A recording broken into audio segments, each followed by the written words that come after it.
Sunday suspense শুধুমাত্র radio Mirchi 98.3 FM A it's hot. Bangla সাহিত্যের রোমাঞ্চকর কিছু গল্প দিয়ে সাজানো আমাদের এই বিশেষ নিবেদন সানডে সাসপেন্স। শরদিন্দু বন্দ্যোপাধ্যায়, জন্ম 1899 সালের 30শে মার্চ, মৃত্যু 1970 সালে। এই সেপ্টেম্বর মাসেরই 22 তারিখে। বাংলা সাহিত্যে শরদিন্দু বন্দ্যোপাধ্যায় একটি বিশিষ্ট নাম। ব্যোমকেশ বক্সীর স্রষ্টা তো বটেই, এছাড়া লিখে গেছেন অজস্র ছোট গল্প, দুর্দান্ত কয়েকটি ঐতিহাসিক উপন্যাস, কিশোরদের জন্য গল্প এবং চিত্রনাট্য। আজ শুনবেন শরদিন্দু বন্দ্যোপাধ্যায়ের লেখা প্রতিধ্বনি। এই গল্পটি প্রথম প্রকাশিত হয় 27শে জ্যৈষ্ঠ 1345 বঙ্গাব্দে, অর্থাৎ 1938 খ্রিস্টাব্দে। প্রধান চরিত্রে বরদা, চুনি, গল্পের লেখক, ক্লাবের অন্যান্য সদস্য, অমূল্য, পৃথ্বী এবং সোমনাথ। গল্প পাঠে মীর, অমূল্যর ভূমিকায় নীল। শুরু হচ্ছে প্রতিধ্বনি।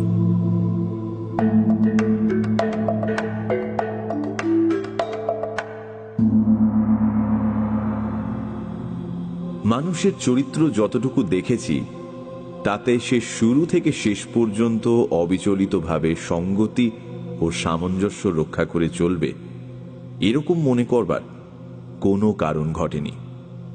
বরং এক টানা সঙ্গতি দেখলেই কেমন একটা বিস্ময় জাগে, সন্দেহ হয় কোথাও বুঝি কিছু গলদ আছে। কিন্তু যে লোকটার জীবনধারা গত 30 বছর ধরে প্রায় একইভাবে বয়ে যাচ্ছে, সে যদি কেবল একটা বাড়ি কেনার ফলে হঠাৎ সম্পূর্ণভাবে বদলে যায়, তাহলে বন্ধু বান্ধবদের মনে উদ্বেগ ও দুশ্চিন্তার সৃষ্টি হওয়া বিচিত্র নয়। সোমনাথ সম্বন্ধে আমরাও একটু বিশেষ রকম উদ্বিগ্ন হয়ে উঠেছিলাম। সোমনাথ বরদার আষাঢ়ে গল্পের আসরে বড় একটা যোগ দিত না বটে, তবু সে আমাদের সকলেরই অন্তরঙ্গ বন্ধু ছিল। একেবারে প্রাণ খোলা লোক, অত্যন্ত মিশুকে ও আমোদে হেসে খেলেই জীবনটা কাটিয়ে দিচ্ছিল। বাবা মৃত্যুকালে টাকা রেখে গিয়েছিলেন, সুতরাং অন্য চিন্তা ছিল না। বিয়ের 3-4 বছরের মধ্যে স্ত্রীও মারা যান, কিন্তু নিঃসন্তান অবস্থায় বিপত্নিক হয়েও সে আর বিয়ে করেনি। মারাত্মক রকম বদখেয়ালও তার কিছু ছিল না। বিহার প্রান্তের বৈচিত্র্যহীন শহরে জীবনটা নেহাত একঘেয়ে হয়ে পড়লে কলকাতায় গিয়ে কিছুদিন নির্দোষ আমোদ প্রমোদ করে আসত। তারপর আবার খুশি মনে বিলিয়ার্ড খেলায় মনোনিবেশ করত। তার জীবনে একটি মাত্র নেশা ছিল, ওই বিলিয়ার্ড খেলা। সিগারেট পর্যন্ত তাকে কোনোদিন খেতে দেখিনি, কিন্তু শহরে থেকেও সন্ধ্যের পর বিলিয়ার্ড খেলবার জন্য ক্লাবে আসেনি এমন একটা দিনও মনে করতে পারি না। বাড়ি কেনার ব্যাপারটাও যে বিলিয়ার্ড খেলার সঙ্গে ঘনিষ্ঠভাবে যুক্ত তাতে কোনো সন্দেহ নেই। তার পৈতৃক বাড়ি ছিল, বাড়িটা মন্দ নয়, একটু সেকেলে গোছের হলেও ভদ্রলোকের বাসের কিন্তু সম্পূর্ণ উপযোগী। তবু সে 17,000 টাকা খরচ করে আর একখানা বাড়ি কিনে বসল কেন? তার কারণ অনুসন্ধান করতে গেলে একই বিলিয়ার্ড ছাড়া আর কিছুই পাওয়া যায় না।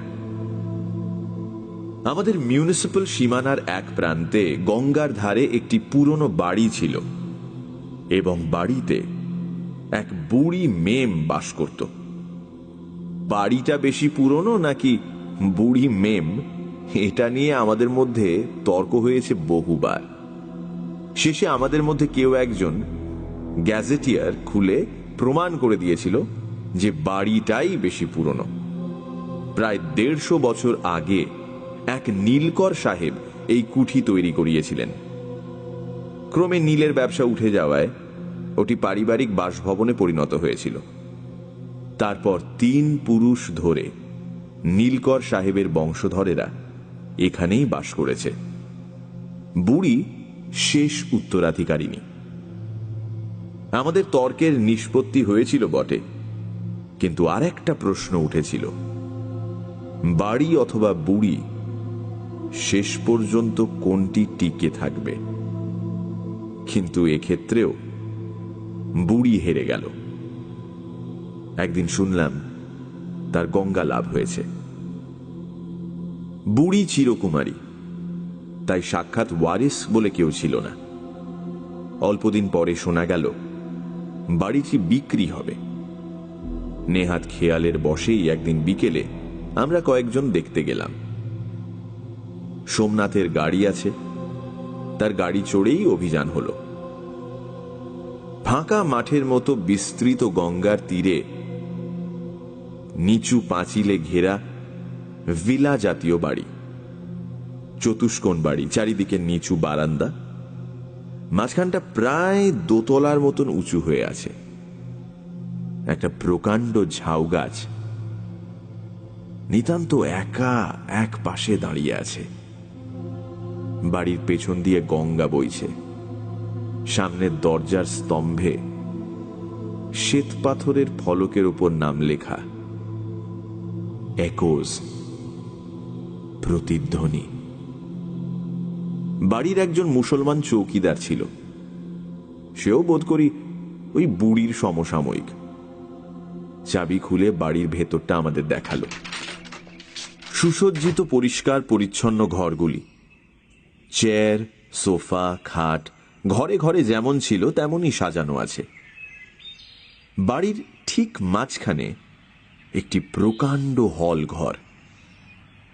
ছাদ বেশ উঁচু, আর অনেক উঁচুতে কাঁচে ঢাকা স্কাইলাইট দিয়ে আলো আসার ব্যবস্থা। তবু ঘরটি আলো আঁধারে মেশানো। চৌকিদার সুইচ টিপে আলো জ্বেলে দিল। কয়েকটা বাল্ব একসঙ্গে জ্বলে উঠল। তখন দেখলাম ঘরের মাঝখানে একটা বিলিয়ার্ড টেবিল রয়েছে। টেবিলের ওপর সবুজ আবরণে ঢাকা 3টি বাল্ব কেবলমাত্র টেবিলের সমতল পিঠের উপর আলো ফেলেছে। ঘরে অন্য আভরণ বিশেষ কিছু নেই। দেয়ালের ধারে 2টি সেটি, এক ধারে বিলিয়ার্ড লাঠি রাখবার র্যাক, আর তাতে সারি সারি কয়েকটি কিউ রাখা আছে। দেয়ালের গায়ে একটি কালো রঙের মার্কিং বোর্ড, কতদিনের পুরনো বলা যায় না। তাতে অঙ্কের চিহ্নগুলি একেবারে অস্পষ্ট হয়ে গেছে। চারিদিকে তাকিয়ে সোমনাথ মৃদুস্বরে বলে উঠল, বাহ! সত্যি ঘরের আধা অন্ধকার মোলায়েম আবহাওয়া মনের উপর একটা অনির্বচনীয় প্রভাব বিস্তার করে। ঘরে প্রবেশ করতেই আমি সেটা উপলব্ধি করেছিলাম। তাই সোমনাথকে সমর্থন করে আমিও ওই জাতীয় একটা কিছু বলতে যাচ্ছি, এমন সময় আমার কানের কাছে কে যেন চাপা গলায় বলল, চমকে উঠে পেছন দিকে তাকালাম। আমার সঙ্গে সঙ্গে আর সকলেও পেছনে তাকালো, কিন্তু আমাদের পেছনে কেউ নেই। আমরা উদ্বিগ্নভাবে পরস্পরের দিকে তাকিয়ে রইলাম। তখন বৃদ্ধ চৌকিদার ভাঙা গলায় বুঝিয়ে দিল যে সেটা প্রতিধ্বনি। এ ঘরে প্রতিধ্বনি আছে। কথা বললে অনেক সময় কথার ভাঙা ভাঙা অংশ ফিরে ফিরে আসে। আশ্বস্ত হলাম বটে, কিন্তু মনে একটু ধোঁকা লেগে রইল। চৌকিদার অতগুলো কথা বলল, কই তার একটা কথাও তো ঘুরে এলো না। যাই হোক, ঘোরাঘুরি শেষ করে ফিরে এলাম। ফিরবার পথে সোমনাথ একবার বলল, খাসা বাড়িখানি, আর ওই বিলিয়ার্ড রুমটা তো চমৎকার। বিলিয়ার্ড রুমের চমৎকারিত্ব তাকে কত দূর মন্ত্রমুগ্ধ করেছে তা বুঝতে পারলাম দিন 10 পরে, যখন শুনলাম সে বাড়িখানি কিনে নিয়েছে। তারপর আরো বিস্ময়কর সংবাদ, সে পৈতৃক বাড়ির বাস তুলে দিয়ে নতুন বাড়িতে উঠে গেছে। গৃহপ্রবেশের দিন আমাদের সকলকে নেমন্তন্ন করে খাওয়ালো বটে, কিন্তু কেন জানি না সমস্ত ব্যাপারটাতে আনন্দ উৎসবের স্পর্শ টের পেলাম না। কেবলই মনে হতে লাগলো এটা সোমনাথের চিরবিদায় ভোজ। দাঁড়ালো ঠিক তাই। 2 মাইল দূরে উঠে গেলে পুরনো বন্ধু কিছু পর হয়ে যায় না, কিন্তু সোমনাথ যেন মনের দিক দিয়েও আমাদের অনেক দূরে সরে গেল।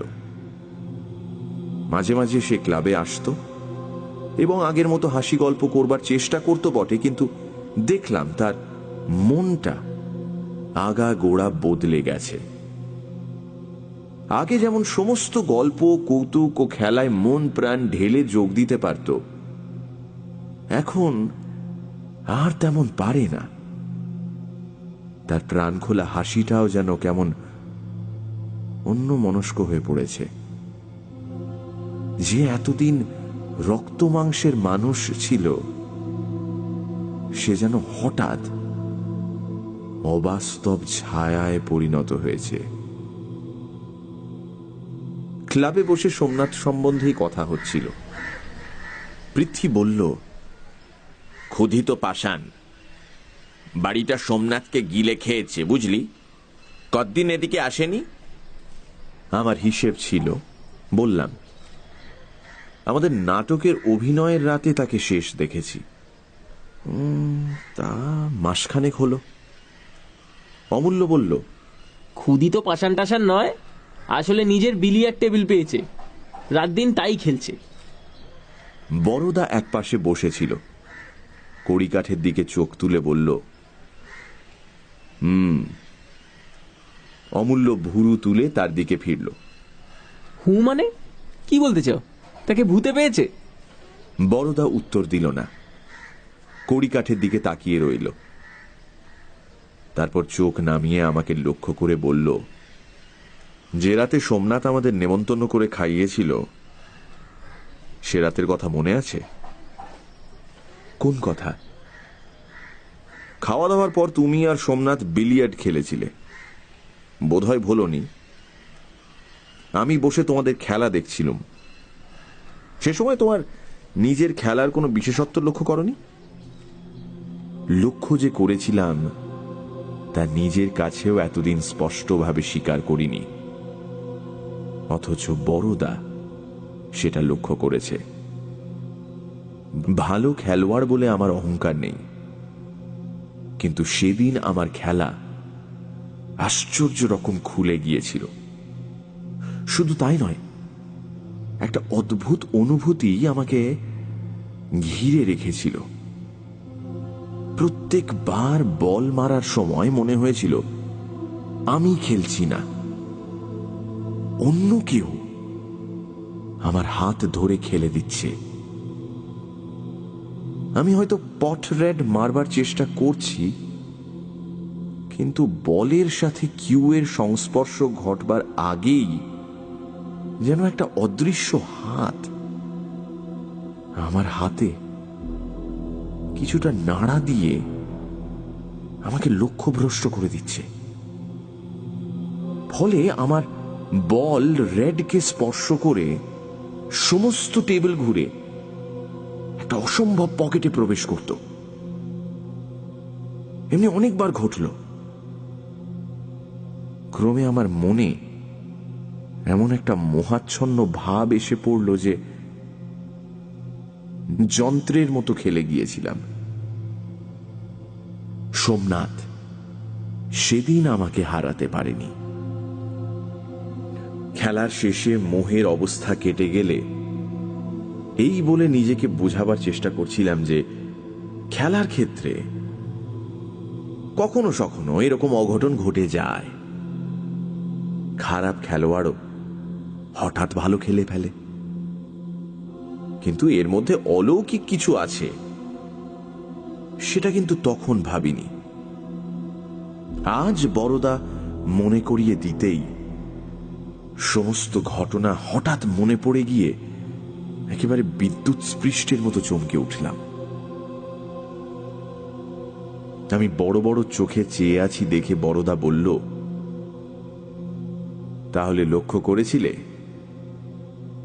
আমি আরেকটা জিনিস শুনেছিলাম যা তোমরা কেউ শোনোনি। খেলায় মগ্ন ছিলে বলেই বোধহয় শুনতে পাওনি। কি? হাততালির শব্দ। সোমনাথ একটা খুব সুন্দর মার মেরেছিল। 3টে বলে ঠোকাঠুকি হয়ে 3টেই একই পকেটে গেল। ঠিক তারপর কে যেন খুব মোলায়েম হাতে হাততালি দিয়ে উঠল। অমূল্য বলল, ওটা প্রতিধ্বনি।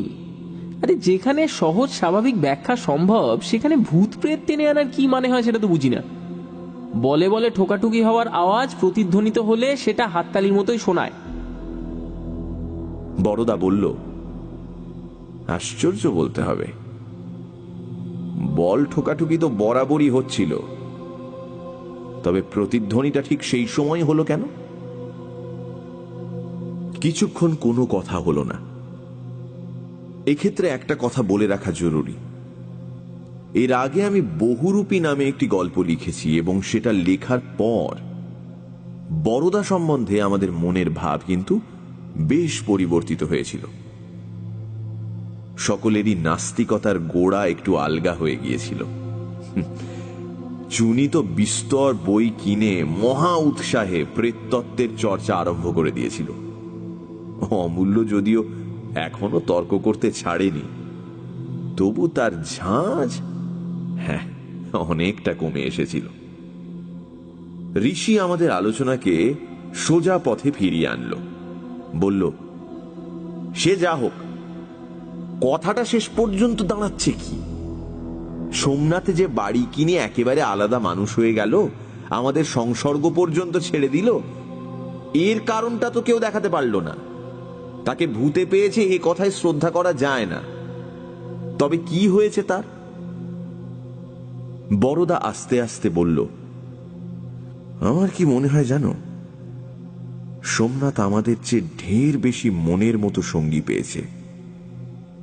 পুরনো বাঁধনের পাশে খুব শক্ত নতুন একটি বাঁধন পড়েছে, তাই পুরনো বাঁধন ঢিলে হয়ে গেছে।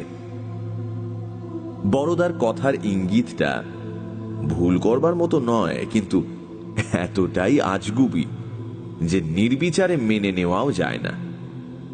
অমূল্য আমাদের সকলের মনের ভাব যেন প্রতিধ্বনিত করে বলল, অর্থাৎ তুমি বলতে চাও একদঙ্গল ভূতের সঙ্গে সোমনাথের এতই দহরম মহরম হয়ে গেছে যে মানুষের সঙ্গে তার আর ভালো লাগছে না?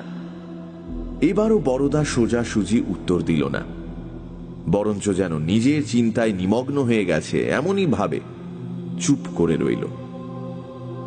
মিনিট 2-3 পরে কতটা নিজের মনেই বলল, একোজ, প্রতিধ্বনি, অদ্ভুত নাম বাড়িটার। যে লোক বাড়ি তৈরি করেছিল সেই হয়তো নামকরণ করেছিল, কিংবা তার পরবর্তীরা বাড়ির আবহাওয়া দেখে নাম রেখেছিল প্রতিধ্বনি। চুনি এতক্ষণ বসে আলোচনা শুনছিল, কোনো কথা বলেনি। এখন একবার গলা খাঁকড়িয়ে বলে উঠল, কিছুদিন থেকে একটা থিওরি আমার মাথায় ঘুরছে। কিসের থিওরি? এইসব হানাবাড়ি সম্বন্ধে। এখনো থিওরিটা খুব স্পষ্ট রূপ গ্রহণ করেনি, তবু কি থিওরি তোমার শুনি? চুনি একটু দোনামোনা করে বলল, ওই প্রতিধ্বনি শব্দটার মধ্যেই আমার থিওরিটা রয়েছে। দেখো, শব্দের যেমন প্রতিধ্বনি আছে, তেমনি বাস্তব ঘটনারও তো প্রতিধ্বনি থাকতে পারে, নাকি? প্রতিধ্বনি না বলে তাকে প্রতিবিম্বও বলতে পারো। ব্যাপারটা মূলে একই। প্রতিধ্বনি সব সময় থাকে না। এই ঘরের মধ্যে তোমরা গলা ফাটিয়ে চিৎকার করলেও এতটুকু প্রতিধ্বনি পাবে না। আবার এমন একটা স্থান আছে যেখানে চুপি চুপি একটা কথা উচ্চারণ করলেও কোন অদৃশ্য প্রতিবন্ধকে ধাক্কা খেয়ে সেটা দ্বিগুণ হয়ে ফিরে আসে। আমার মনে হয় হানা বাড়িগুলো এইরকম জায়গা। গ্রামোফোন রেকর্ডের মতো তারা অতীতের কতকগুলো বাস্তব ঘটনা জমিয়ে রাখে, তারপর সুবিধে পেলেই তার প্রতিধ্বনি করতে থাকে। বড়দা, তোমার কি মনে হয়? থিওরিটা অভিনব বটে, কিন্তু বড়দার মুখ থেকে এর অনুমোদন আশা করা যায় না। সে গোঁড়া ভূত বিশ্বাসী, অথচ থিওরি সত্যি হলে ভৌতিক কাণ্ড মাত্রেই একটা যান্ত্রিক ব্যাপার হয়ে দাঁড়ায়। ভূত প্রেতের স্বাধীন স্বতন্ত্র অস্তিত্ব বলে কিছুই থাকে না। বড়দা কিছুটা চুপ করে থেকে বলল, তাহলে তোমার মতে ভূত প্রেত নেই? মানে যেগুলোকে ভৌতিক ফেনমেনন বলে মনে হয় সেগুলো অতীতের প্রতিধ্বনি মাত্র?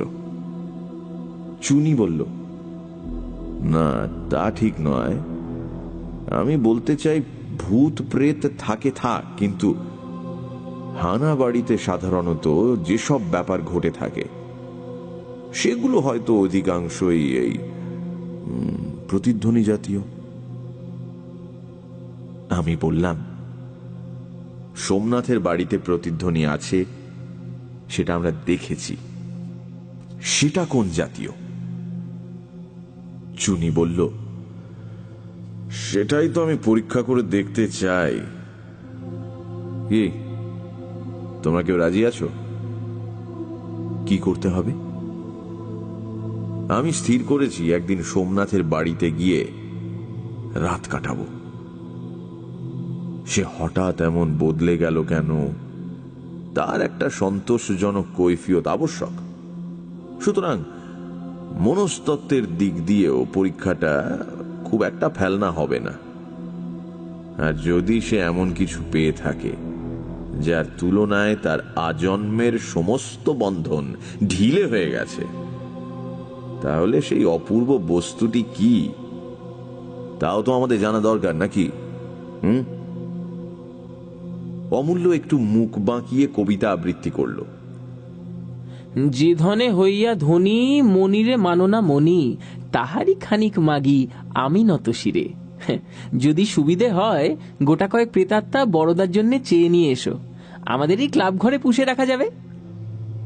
আমি চুনির দিকে ফিরে বললাম, বেশ, আমি তোমার সঙ্গে যেতে রাজি আছি। কালই চলো তাহলে। কাল তো শনিবার। পরদিন সন্ধেবেলা সোমনাথের বাড়ির সামনে যখন পৌঁছলাম, তখন অন্ধকার অন্ধকার হয়ে এসেছে। প্রকাণ্ড মাঠের মাঝখানে বাড়িখানা যেন একেবারে জনশূন্য মনে হলো। বাড়ির বারান্দায় উঠেও কাউকে দেখতে পেলাম না। আমি ও চুনি মুখ চাওয়াচাওয়ি করতে লাগলাম। চাকর বাকর কেউ কি নেই নাকি? সব গেল কোথায়?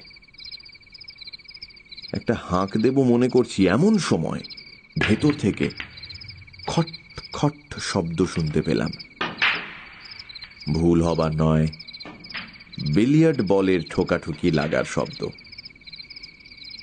আশ্চর্য লাগলো, এই ভর সন্ধেবেলা সোমনাথ বিলিয়ার্ড খেলছে? কার সঙ্গে খেলছে? দুজনে ভেতরে প্রবেশ করলাম। কোনো ঘরে এখনো বাতি জ্বলেনি, কেবল বিলিয়ার্ড রুম থেকে আলো আসছে। আমরা চুপচাপ দরজার সামনে গিয়ে দাঁড়ালাম। শুধু টেবিলের উপরকার সবুজ শেড ঢাকা 3টে বাল্ব জ্বলছে। বাকি ঘরটা কিন্তু অন্ধকার। এই আলো অন্ধকারের সীমানায় টেবিলের ধারে দাঁড়িয়ে সোমনাথ এক মনে কিউয়ের ডগায় খড়ি ঘষছে। ঘরে কিন্তু আর কেউ নেই। চুনি বলে উঠল, কি হে, একলাই খেলছো? কে? সোমনাথ চমকে মুখ ফেরাল। তারপর তাড়াতাড়ি দরজার কাছে এসে সুইচ টিপল। ঘরের অন্য আলোগুলো জ্বলে উঠল। আমাদের দেখে সে প্রথমে কিছুক্ষণ নিষ্পলক চোখে চেয়ে রইল, যেন ভালো করে চিনতেই পারল না। আমরাও কিরকম অপ্রস্তুত ভাবে তার মুখের দিকে চেয়ে দাঁড়িয়ে রইলাম। আমাদের সঙ্গে তার মনের যোগাযোগ এমন পরিপূর্ণভাবে বিচ্ছিন্ন হয়ে গেছে যে হঠাৎ করে সেটা জোড়া লাগাতে পারছে না। যাই হোক, শেষ পর্যন্ত হাসির একটা চেষ্টা করে সে বলল, আরে তোমরা, তারপর হঠাৎ কি ব্যাপার? সোমনাথের কণ্ঠে যে সহজ অকৃত্রিম সমাদরের সুর শুনতে আমরা অভ্যস্ত, সেটা কিন্তু ফুটে উঠল না। আমি একটু দ্বিধা বোধ করে বললাম, ব্যাপার কিছু নয়, তোমার ঘরকন্যা দেখতে এলুম। একলা বিলিয়ার্ড খেলছিলে নাকি? একলা কথাটা বলেই সে সামলে নিল। মুখের উপর দিয়ে একবার হাত চালিয়ে বলল, হ্যাঁ, একাই খেলছিলাম। এসো বাইরে বসা যাক। ঘরের আলো নিভিয়ে সোমনাথ আমাদের বারান্দায় নিয়ে গিয়ে বসালো। এতক্ষণে বাইরেও অন্ধকার হয়ে গিয়েছিল। ঝাউ গাছটাতে অসংখ্য জোনাকি জ্বলছিল। সে বলল, আলো জ্বেলে দেব না অন্ধকারেই বসবে? চুনি বলল, ক্ষতি কি, অন্ধকারেই বসা যাক। বেতের মোড়ায় তিনজনে চুপচাপ বসে আছি। কারুর মুখে কথা নেই। হঠাৎ সোমনাথ বলল, চা খাবে? চুনি উত্তর দিল, না, আমরা চা খেয়ে বেরিয়েছি। তারপর একবার গলাটা ঝেড়ে বলল, তুমি দিন দিন যেরকম ডুমুর ফুল হয়ে উঠছো, ভয় হলো দুদিন বাদে হয়তো চিনতেই পারবে না। তাই আজ তোমার বাড়িতে রাত কাটাবো বলে এসেছি। পুরনো বন্ধুত্ব মাঝে মাঝে ঝালিয়ে নিতে হবে তো। এক মুহূর্ত সোমনাথ জবাব দিল না। তারপর যেন একটু বেশি মাত্রায় জোর দিয়েই বলে উঠল, বেশ তো, বেশ তো, তা দাঁড়াও, আমি আসছি। কোথায় যাচ্ছ? বাবুর্চিটাকে খবর দিই, তোমাদের খাওয়া দাওয়ার ব্যবস্থা করতে হবে তো। এই বলে সোমনাথ উঠে গেল। মনে মনে ভারী কুণ্ঠা বোধ করতে লাগলাম। বন্ধুত্বের দাবিতে আতিথ্য গ্রহণ করতে গিয়ে অপরপক্ষের মনে ওই আগ্রহের অভাব আছে এরকম আভাস পেলে কষ্টের আর অন্ত থাকে না। সোমনাথ বাইরে থেকে বন্ধুত্বের ভান করছে বটে, কিন্তু ভেতর থেকে যে সে আমাদের সাহচর্য চায় না, সেটা বুঝতে খুব একটা কষ্ট হলো না। আগেকার অবাধ স্বচ্ছন্দ আত্মীয়তা, না, সেটা আর নেই। শুধু তাই নয়, আমরা হঠাৎ এসে পড়ায় সে বিশেষ বিব্রত হয়ে পড়েছে, যেন তার সুনিয়ন্ত্রিত কাজের মধ্যে আমরা একটা বাধা ঘটাচ্ছি। চুনি খাটো গলায় বলল, কি হে, কিরকম মনে হচ্ছে? সুবিধে নয়, ফিরে গেলেই বোধহয় ভালো হতো।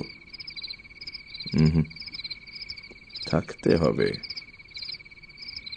চুনি আরো কিছু বলতে যাচ্ছিল, কিন্তু থেমে গেল। পরিপূর্ণ অন্ধকারে কেউ কাউকে দেখতে পাচ্ছিলাম না। অস্পষ্ট শব্দে বুঝলাম সোমনাথ ফিরে এসে মোড়ায় বসেছে। মোড়ার মচমচ শব্দ যে আমি শুনেছিলাম, সেটা শপথ করে বলতে পারি। চুনি সহজ আলাপের সুরে সোমনাথকে উদ্দেশ্য করে বলল, তারপর একলা থাকতে তোমার কোনো কষ্ট হচ্ছে না? সোমনাথ উত্তর দিল না।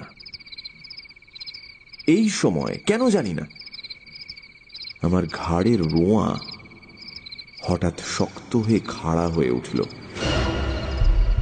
চুনিও হয়তো কিছু অনুভব করে থাকবে। কিছুক্ষণ চুপ থেকে সে হঠাৎ দেশলাই জ্বালল। দেখলাম সোমনাথের মোড়ায় কেউ বসে নেই। দেশলাইয়ের কাঠি শেষ পর্যন্ত জ্বলে আস্তে আস্তে নিভে গেল। আটকে রাখা নিঃশ্বাস ছেড়ে চুনি মৃদুস্বরে বলল, প্রতিধ্বনি। এইবার সোমনাথের স্পষ্ট পায়ের আওয়াজ শুনতে পেলাম। শব্দটা কাছে এলে চুনি বলে উঠল, সোমনাথ। হ্যাঁ। আলোটা জ্বেলে নাও ভাই,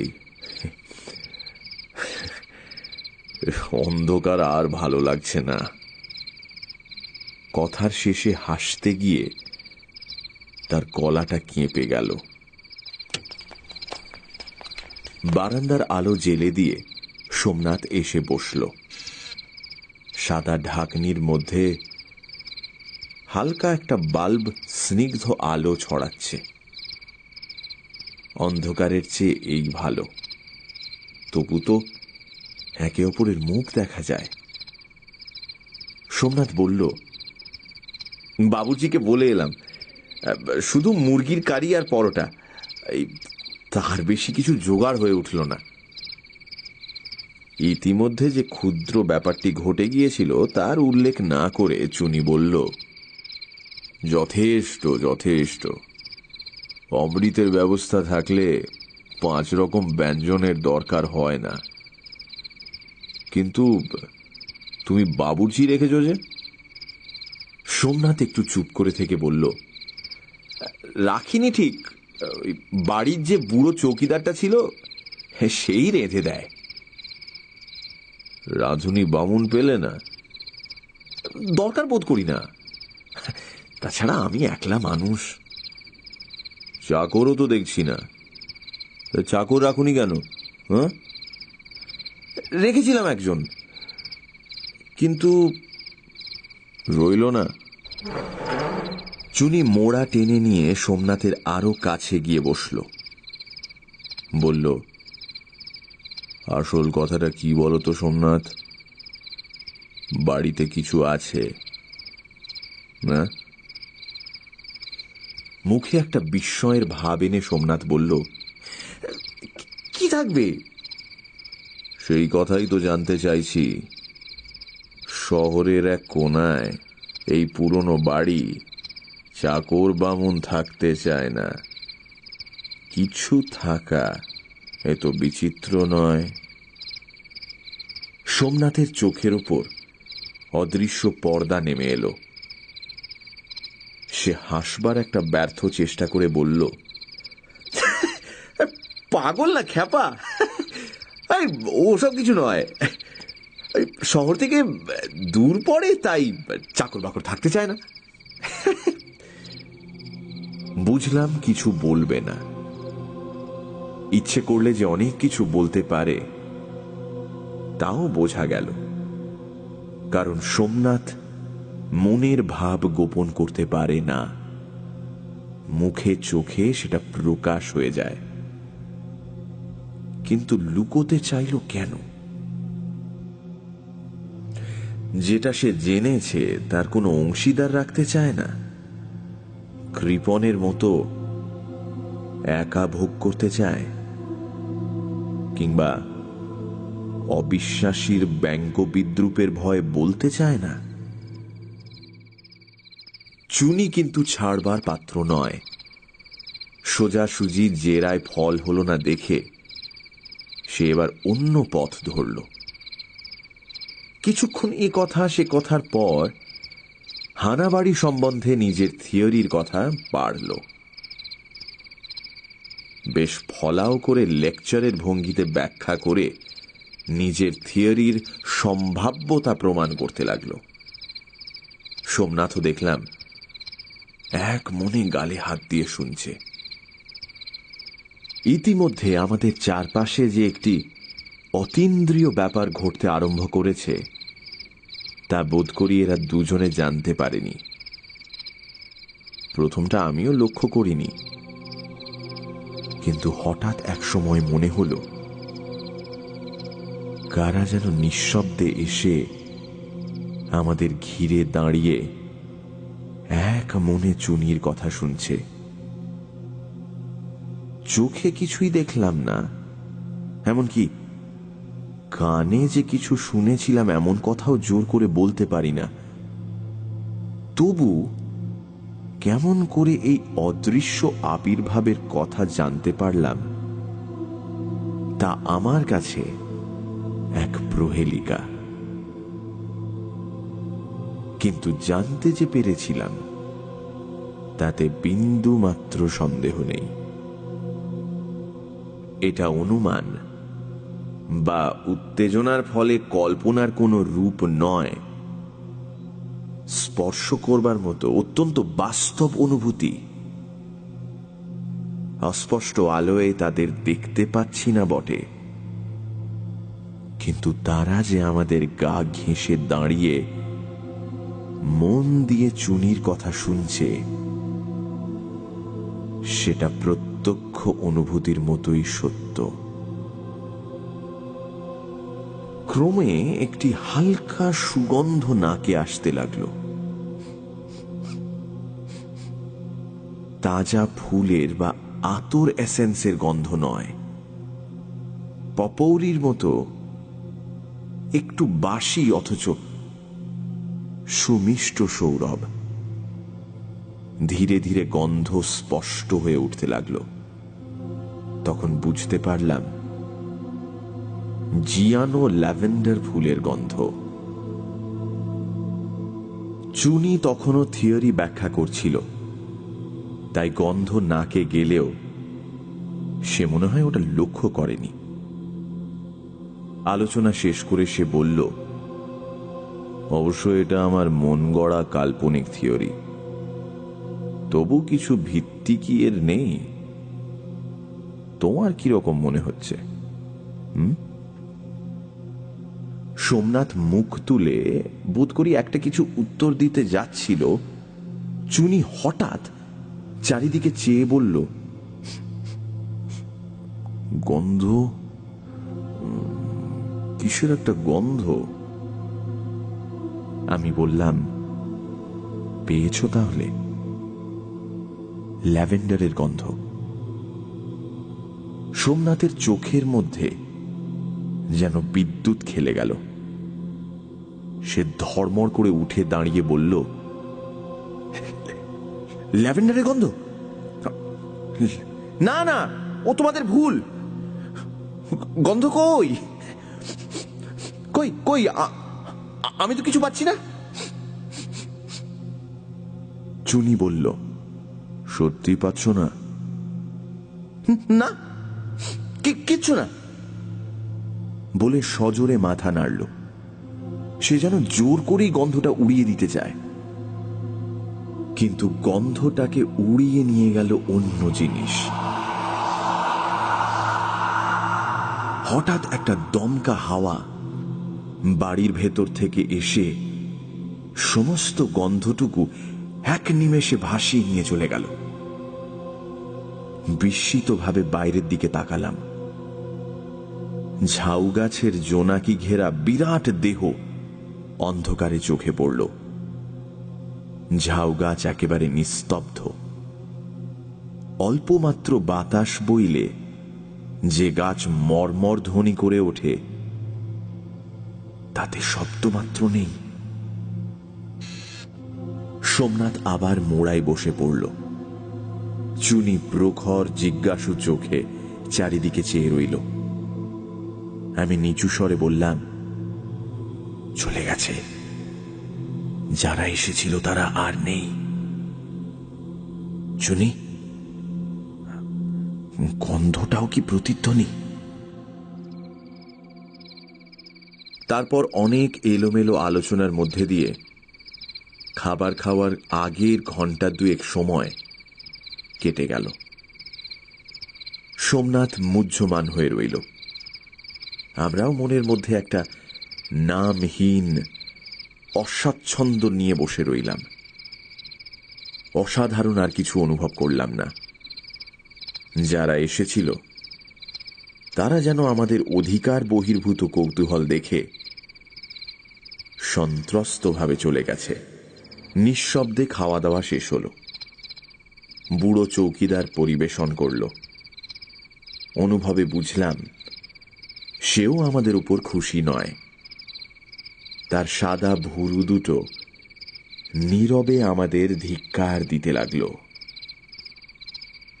অবরোধের পর্দার ভেতর উঁকি মারবার চেষ্টা করে আমরা যেন বর্বরচিত অশিষ্টতা দেখিয়েছি। বারান্দার এক প্রান্তে 3টি ক্যাম্প খাট পেতে শোয়ার ব্যবস্থা হয়েছিল। তাড়াতাড়ি শুয়ে পড়লাম। কোনো মতে রাতটা কাটলে যেন বাঁচা যায়। 3 জনে পাশাপাশি শুয়ে আছি, কথাবার্তা নেই। চুনি শুয়ে শুয়ে সিগারেট টানছে। অন্ধকারে তার সিগারেটের আগুন উজ্জ্বল হয়ে আবার নিস্তেজ হয়ে পড়ছে। সোমনাথ একেবারে নিশ্চল হয়ে আছে, হয়তো ঘুমিয়ে পড়েছে।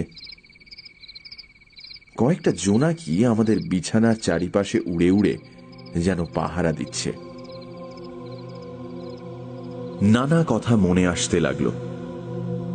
আজ যা যা ঘটেছে চুনির থিওরির সাথে তা একেবারে বেখাপ্পা নয়। তবু যারা চুনির কথা শুনেছিল তারা কি শুধুই অতীতের প্রতিবিম্ব? সোমনাথ এ বিষয়ে এমন একগুঁয়ে ভাবে নীরব কেন?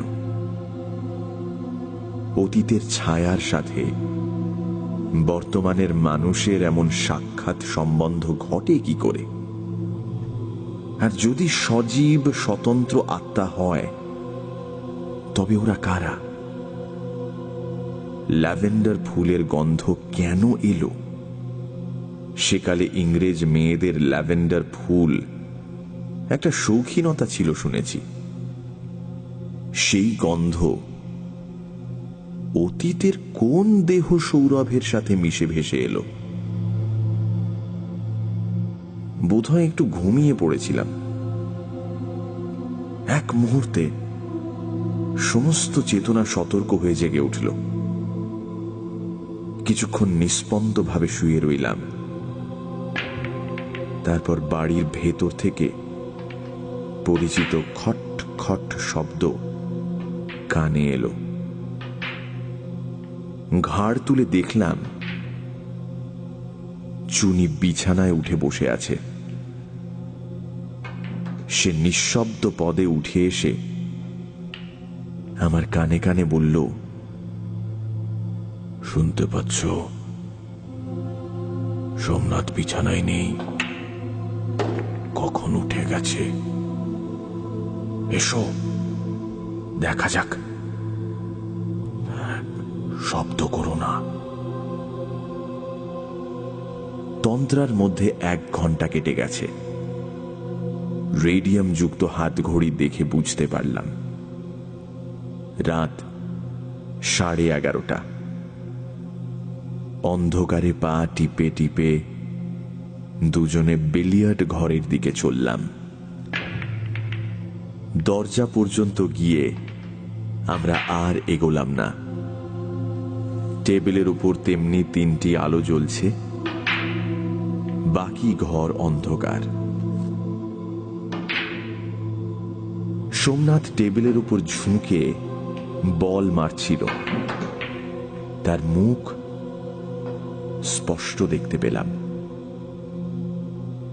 মুখের চেহারা একেবারে বদলে গেছে। সন্ধেবেলার সেই অবসাদগ্রস্ত মুহ্যমান ভাব আর নেই। চোখের দৃষ্টি উজ্জ্বল। খেলার আনন্দ প্রত্যেকটা হাত পা নাড়ার মধ্যে দিয়ে বের হচ্ছে। মনে পড়ল কয়েক মাস আগে সোমনাথ এমনই ছিল। বাড়ি কেনবার পর থেকে তার এই প্রাণ খোলা আমোদে মেতে ওঠা মূর্তি আর চোখে পড়েনি। বল মেরে সোমনাথ হালকা একটু হেসে উঠল, তারপর নিজেই সচকিতে ঠোঁটের উপর আঙুল রেখে মৃদু স্বরে কি একটা বলল।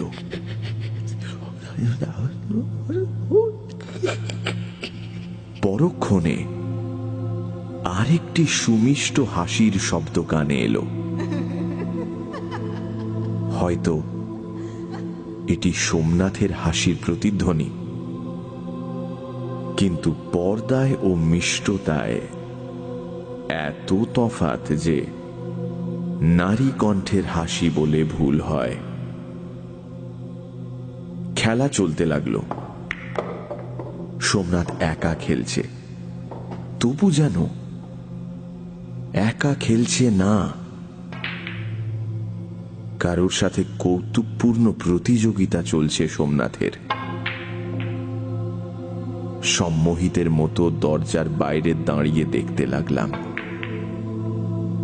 সোমনাথ খেলছে, মৃদুস্বরে কাদের সঙ্গে যেন কথা বলছে, সাবধানে গলা নামিয়ে হাসছে, প্রতিধ্বনিও তার সাথে তাল রেখে চলেছে। কখনো ভারী গলায় গম্ভীর আওয়াজ হচ্ছে,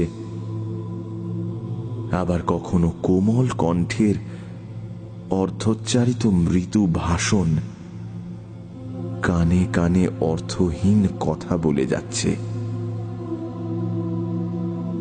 সমস্তটাই যেন চুপি চুপি, লুকিয়ে লুকিয়ে ঠাট্টা তামাশা চলছে। তাই রঙ্গরস আরো গাঢ় হয়েছে। বুঝতে পারলাম আমরাই এই লুকোচুরির লক্ষ্যবস্তু। আমাদের জন্যই এরা প্রকাশ্য মজলিস জমাতে পারছে না। সন্ধেবেলা এসে রসভঙ্গ করেছিলাম, পাছে জেগে উঠে আবার বিঘ্ন ঘটাই, তাই গভীর রাতে এই সতর্কতা। আমাদের পাশ দিয়ে কি একজন চলে গেল। চুনি নিঃশব্দে আমার হাত ধরে টেনে রইল। ফিরে এসে বিছানায় বসলাম। চুনি জিজ্ঞাসা করল, সোমনাথ ছাড়া আর কাউকে দেখতে পেলে? না, চোখে দেখিনি, কিন্তু জানি, কিন্তু সেগুলো যে আমাদের মনের কল্পনা নয় তার প্রমাণ কি? সোমনাথ হয়তো পাগল হয়ে গেছে, তাই নিজের মনে হাসছে, কথা বলছে। হ্যাঁ, কিন্তু গন্ধ, আওয়াজ, এগুলো কি? এগুলো প্রতিধ্বনি হতে পারে। হয়তো এই প্রতিধ্বনি সোমনাথকে পাগল করে দিয়েছে। এখনো পর্যন্ত আমরা চোখে কিছু দেখিনি, শুধু শব্দ আর গন্ধ। অতীতের কতগুলো শব্দ গন্ধ এই বাড়িটাকে আঁকড়ে ধরে আছে। তাতে দেহ বিমুক্ত স্বতন্ত্র আত্মার অস্তিত্ব প্রমাণ হয় না। প্রমাণ যে হয় তার পরিচয় সঙ্গে সঙ্গে পেলাম। জোনাকির উল্লেখ আগে কয়েকবার করেছি, এখন দেখলাম কয়েকটা জোনাকি আমাদের মুখের সামনে এসে শূন্যে তাল পাকাতে লাগলো। তাদের সঞ্চরমান নীল আলো ক্রমশ ঘনীভূত হয়ে জমাট আকার ধারণ করছে। দেখতে দেখতে একখানি মুখ ওই জোনাকির আলোয় শূন্যে ফুটে উঠতে লাগলো। কেমন করে এটা সম্ভব হলো জানি না, কিন্তু একটি পাংশু নীলাভ নারী মুখ স্পষ্ট আমাদের চোখের সামনে ফুটে উঠল, যেন অন্ধকারের পটে জোনাকির আলো দিয়ে একটি ছবি আঁকা হচ্ছে। মোমে গড়া মুখোশের মতো নিশ্চল মুখ, কিন্তু চোখে কটাক্ষ রয়েছে। ক্ষণেকের জন্য একটি জীবন্ত নারীর অস্তিত্বের স্পর্শ অনুভব করলাম। তারপর জোনাকিরা ছত্রভঙ্গ হয়ে গেল। দেহের সমস্ত পেশি শক্ত করে রইলাম। বুকের স্পন্দন দপ দপ করে কণ্ঠের কাছে ধাক্কা খেতে লাগলো। কতক্ষণ এইভাবে কেটে গেল জানি না।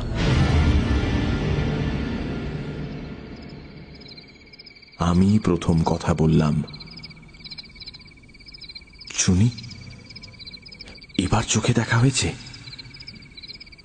এও কি প্রতিধ্বনি? চুনি উত্তর দিল না। আস্তে আস্তে বিছানায় শুয়ে পড়ল। পরদিন সকালে বিলিয়ার্ড রুমে দাঁড়িয়ে সোমনাথের কাছ থেকে বিদায় নিলাম। চুনির চোখের কোলে কালি পড়েছিল। সম্ভবত আমার মুখখানাও নিশ্চিহ্ন ছিল না, কিন্তু আয়নার অভাবে নিজের অবস্থা ঠিক বুঝতে পারছিলাম না। চুনি বলল, একটা রাত তোমাকে খুবই জ্বালাতন করলুম, কিছু মনে করো না সোমনাথ। সোমনাথ বলল, না না, সে কি কথা। চুনি বলল, যা হোক, আমাদের দিক থেকে অভিযান একেবারে নিষ্ফল হয়নি, কতকগুলো নতুন অভিজ্ঞতা লাভ করা গেল। আমাদের দুঃখ শুধু এই যে তোমার অভিজ্ঞতা তুমি আমাদের কাছে লুকিয়েই রাখলে, প্রকাশ করলে না। সোমনাথ কুণ্ঠিত চোখে চেয়ে রইল। আমার থিওরি কাল তোমায় বলেছি, সেটা সত্যি কি না ইচ্ছে করলেই তুমি বলতে পারতে। কি বলতে পারতুম? সোমনাথ ঢোক গিলল। এখনো বলতে পারো। কাল রাতে আমরা যা যা অনুভব করেছি সেগুলো কি এই বাড়িতে সঞ্চিত কতকগুলো স্মৃতির ছায়া, না সত্যিকার জীবন্ত কিছু আছে? সোমনাথ উত্তর দিল না, ঘাড় হেঁট করে বসে রইল। উত্তর দিল প্রতিধ্বনি। কানের কাছে চুপি চুপি এসে বলে গেল, আছে আছে আছে আছে।